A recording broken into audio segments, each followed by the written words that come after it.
Good day po sa inyong lahat. Welcome na naman po sa another episode ng ating vlog. Yan, na kung saan ang topic po natin for today ay pagsagot sa katanungan ng isa sa mga subscriber natin. Yan, so bago po pala natin sagutin yung kanyang katanungan ay sa mga gusto pong magtanong at mag-inquire kung may available tayong RTL ay text lang po kayo sa number ko 0927-427-1056. At sa mga susunod nating vlog, i-announce din po natin yung isang number natin na ano lang siya, gagamitin lang natin siya para sa inyo.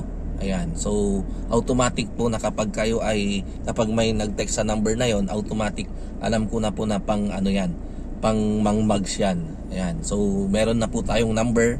Hindi ko lang po kabisado, katatapos ko lang i-set up kagabi yung bago nating cellphone para nang sa ganon ay mas makasagot tayo ng mabilis sa mga inquiries po ninyo. Ayan. Tsaka doon naman po sa mga nagmamadali sa kasagutan ng kanilang mga katanungan, pwede nyo naman pong ulitin yan. Halimbawa po, nag-message kayo ng isang araw, hindi ko pa po nasagot, pwede nyo pong i-copy yan and then i-send ulit sa akin para mapunta po sa itaas. Ayan, so depende na po yan sa urgency ng inyong mga inquiries. Ayan, so abangan nyo po yan. Meron na po tayong dito na number. Ayan. Ayan. So yung katanungan po ng subscriber natin ay tinatanong po niya kung ano daw ba yung pinakamagandang strain or lahi ng paitloging manok. Ayan, ano daw ba yung pinakamagandang lahi ng manok na maisasuggest ko. Ayan, syempre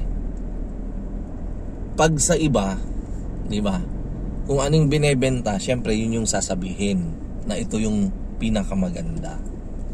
Pero disregard po muna natin yung mga ganyan, ano. Sasagutin ko yan ng napaka-practical. Sasagutin ko yan base sa mga nagamit ko, nasubukan ko na lahi ng manok. Ayan. So ang mga nasubukan ko po ay highline, high sex, decalb, at saka lowman. Ayan. Sa mga apat na nabanggit ko, pare-pareho po yan na magaganda. Pare-pareho po yan na nag-perform ng maganda nung ako po ay sumubok. Parang yun pong highline, yung highline na po yan, yan po yung manok ko na inabot ng 3 years and 2 months. Imagine po, mula sa pagka-hatch, halimbawa po, pumisa po siya ngayon, nagpalipas po ako ng 3 taon at 2 buwan bago ko po siya kinal. Ayan. So nangingitlog pa rin siya, maganda pa rin mangitlog, tsaka malalaki rin yung itlog. Ayan. And then yung sa high sex naman, magaganda rin, magaganda yung lahi ng manok. Kaya lang may hindi magandang kausap. Ayan, so total ang pinag-uusapan naman natin yung lahi. So maganda rin yung high sex. And then ang decalb maganda rin. Matagal din tayong nag-alaga ng decalb. And then ang problema lang kasi yung hindi tayo maka-direct. Wala tayong direct access sa mismong decalb supplier. Dumadaan po kasi tayo sa mga ahente. So sayang na po yun. Pag duman po tayo sa ahente, mas maibebenta ko po ng mas mahal yung RTL sa inyo dahil nabili ko rin po ng mas mahal yung sisiw. Ayan po. And then ito pong gamit natin ngayon yung lowman. Yung lowman po. Ayan. So para sa akin, kung i-rate natin yung apat na yan, sabihin na nating number 4 yung high sex, number 3 yung highline, and then nasa number, yung dalawang slot 1 and 2 nagsasapawan yung decalb at saka lowman. Ayan po. Dahil yun po yung aking nasubukan. Bakit yun may mga magsasabi diyan. Mang Mags, bakit naman ni-rate mo hindi mo naman pala nasubukan yung iba? Ayan. So yung mga iba po kasi ayoko na pong banggitin.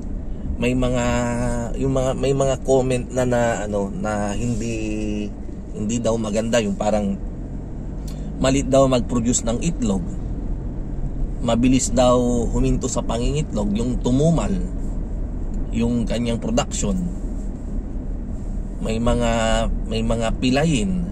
So yung mga ganun na naririnig natin, syempre bawas pogi points na yon. Pero syempre kung talagang gusto nating subukan yan, halimbawa may nag-alok sa inyo, subukan nyo po. Then kapag nasubukan ninyo, then balitaan nyo po kami kung ano yung performance ng mga strain na yan. Ayan. So balitaan nyo po kami. Sa ngayon po kasi yung apat na mention kong strain ng layers ay sila po yung mga tested and proven na. Ayan. Kaya sila po yung ating ginagamit. Yung mga binebenta naman po natin ay ginagamit naman po talaga natin yan sa farm natin mismo para makita natin yung kanilang mga performance. Ayan. Syempre kapag may mga gusto pa kayong malaman tungkol sa mga search nyo lang po yung mga video natin dyan. 530 na po ata yung ating video dyan na naka-upload. Ayan. At panoorin nyo lang po. Search nyo lang po yung mga title na gusto niyo, lalabas po dyan. Parang kanina may kachat ako from Visayas, nagtanong ng sukat ng pang 336.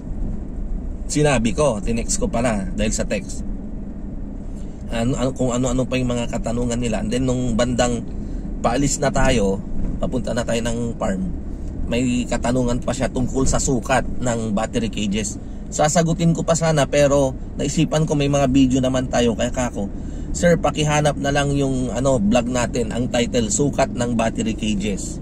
Ayan, so lalabas doon, lumabas. Paglabas, sabi niya, nakita ko na, Mang Mags. Tuwang-tuwa siya. Ayan, so ganun lang po. Kapag may mga gusto kayong itanong, search nyo lang po sa search box, punta kayo sa Mang Mags para sigurado na ang mga lalabas na video ay video ni Mang Mags. Ayan po. So maraming salamat po sa inyong panonood. Kita-kita po ulit tayo sa mga susunod nating vlog. Mabuhay po tayong lahat at God bless.